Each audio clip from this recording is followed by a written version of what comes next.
OMG, put your hands together for Miss Kitty Powers! Ooh, hello kittens. I'm Kitty Powers, matchmaker extraordinaire. As we all know, the path to true love is long and hard, which is why I created my new dating simulator, Kitty Powers Matchmaker. Well, I never.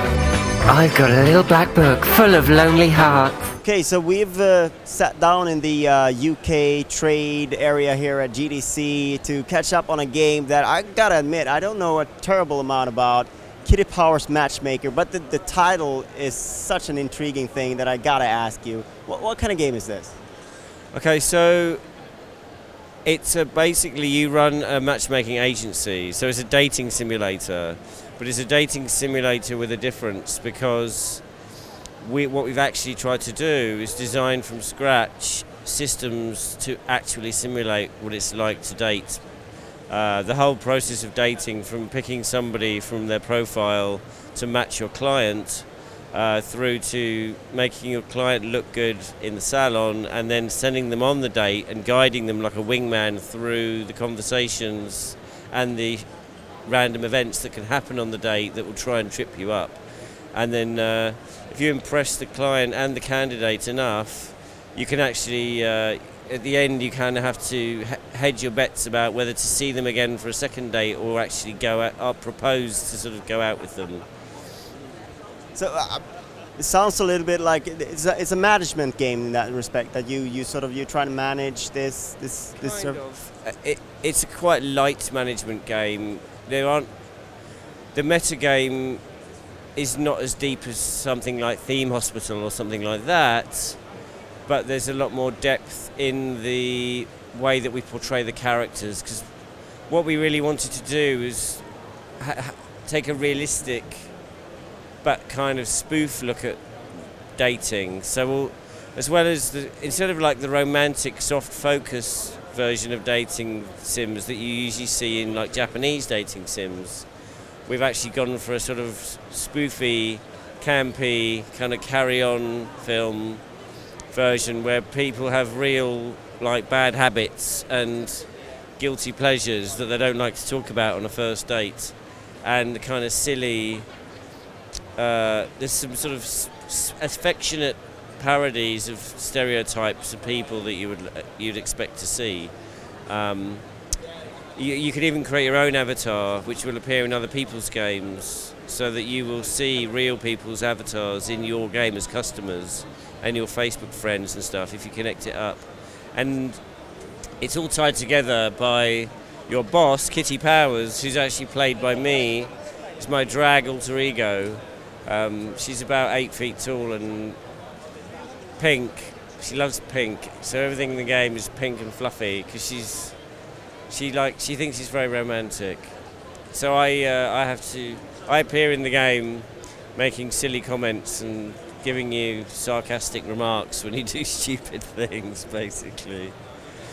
So, I mean, what do you think of sort of the real life dating services that are out there? Is this, are you spoofing them, or is it just, is it a loving spoof, or do you find that there are problems with it? Well, it's funny because people ask us what games we were inspired by when we designed the game, because it's a very unusual and unique game.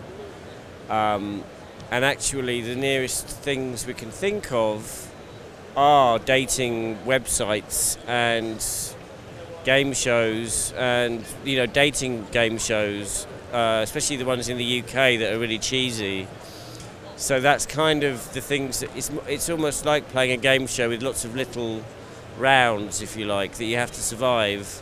And also the way that you choose, you matchmake is very much like going on a dating website. So even also the personality questions that you use to define your personality in the game are based on the multiple choice quizzes that you get in women's magazines, and actually you get a lot of them on Facebook now as well, like what kind of Game of Thrones character are you, and you fill in some questions and it just tells you what you are, kind of thing. So we thought that tied in with the theme of the dating experience, because we are trying to, even though the game is comedy and silly, the actual representations of the characters are quite well researched and based on a relatively serious breakdown of what makes people individuals. We've also made it very inclusive, so you get men customers looking for men, or women looking for women, or men looking for women, or women looking for men, or men looking for men or women looking for men or women. So we tried to make it as inclusive as possible. And I suppose one of the joys is trying to make it all work out, but I guess you can also play it another way and trying to see it all sort of break down. So a lot of the time it's actually funnier when you fail, because we've got silly games like, we were trying to think of all the things that happen on a date which you really don't want to happen, or the things that couples always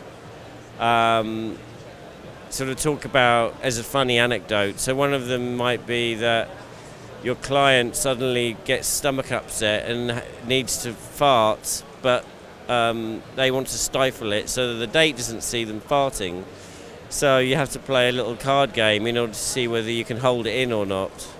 And if you let it go, then you then have to decide whether to lie to their date or not about who it was. So you can blame the waiter, or you can tell the truth. And depending on their personality, they will not mind farts, or they will mind farts. Or the other one might be that the spider drops down, because it's always funny when you talk to couples about, there's always one who likes spiders and one who hates spiders, and like it's usually the guy that hates them and the woman that has to come along, and I hate generalizing, but that's usually the funny thing, is that people often go against stereotypes. So in the game, anyone can be any kind of person, and I think that's what makes the characters funnier in a way, it makes them more human, if you know what I mean. Absolutely, yeah. I remember a thing that happened to me when I met my wife. I said like, well, at least you don't have, your big toe is your biggest toe. And then I looked down on her feet and it wasn't. And that was kind of a little bit of a mistake. That sort of, this what you said reminded me of that episode. Yeah, that, That's everything. the sort of thing that we're talking about. And actually, one of the strategies in the game is that when you're telling the client what to say to their date, you can actually tell them to lie in order to impress their date. But what happens is, if you lie a lot to get them to go out with them, we actually have this system where once they've been paired off, once you successfully match a couple, we do a behind the scenes, we compare their profiles without any lies involved to see how their long-term prospects are, and that determines whether they stay together or not and how successful their relationship is. So even though you manage to get them to pair off, if one of them lied a lot, then it's probably not going to work out, kind of thing. So you'll end up getting a letter back saying that one of them turned out to be a stalker, or they didn't like the matching cardigans that they bought for them, or something like that. So you can have multiple outcomes, and it's not always going to last for the long term, which I thought was something you don't really see in dating games, is what happened in the long run. And we tried to make that realistic in a funny way, kind of thing, sort of taking the mickey. So what's the plan ahead with the game? What's the roadmap, and when will we be able to get to play?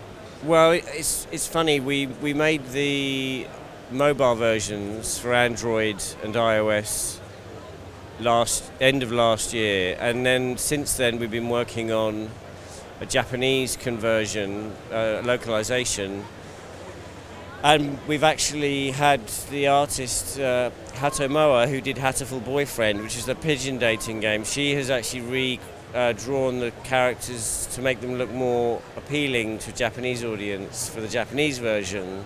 So that's kind of cool, and that version is free to play. So it'll be interesting to see how successful that version is compared to the Western version, which isn't free to play.